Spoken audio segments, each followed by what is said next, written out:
I purchased this property back in the early 70s and have built my business from that point forward. And the PRD knew I was here all along those years through the 70s, 80s, 90s, never said a word. And then all of a sudden, once it's all finished, then they show up and say, hey, you're not supposed to be here. You should push you off your property. You should force you to go somewhere else. I mean, I had a lifetime's work here. I wasn't just going to walk away. When someone comes along and says, you need to be out of here, we're pushing you off your property, that's very difficult to deal with. A lot of times their advice has been unhelpful and trying to send us in the wrong direction. We worked 3 years on a property over here to bring it into compliance, and they just got up in arms about whatever and threw it all out. So there were 3 years of hard work that we put time and effort, and we paid our employees to do all the paperwork, and they just threw it in a garbage can, and it's still this day still unresolved.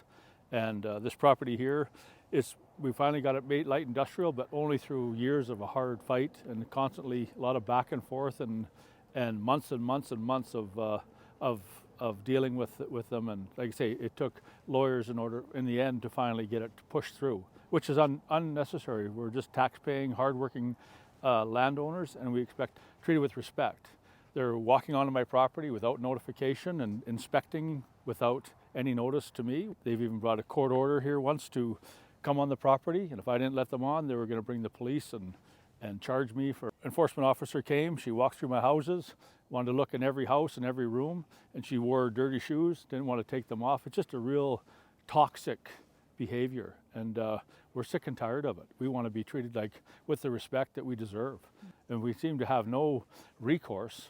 And the staff with the PRD, when they take a negative story to the board, we can't balance that out with our own side of the story. No matter how thin you slice it, there's two sides. The emotional toll has been very negative, and a lot of stress and upset and anger, because of not knowing what the rules were or what you could, what they would push. They would just overstep their bounds, overstep their reach, and really when you have to get a lawyer to find out what were they allowed to do and what they weren't allowed to do. And they were just always giving you advice that your lawyer would say, if you do that, if you follow their advice, you're going to be in way more trouble than if you just leave it the way it is and keep the use the same.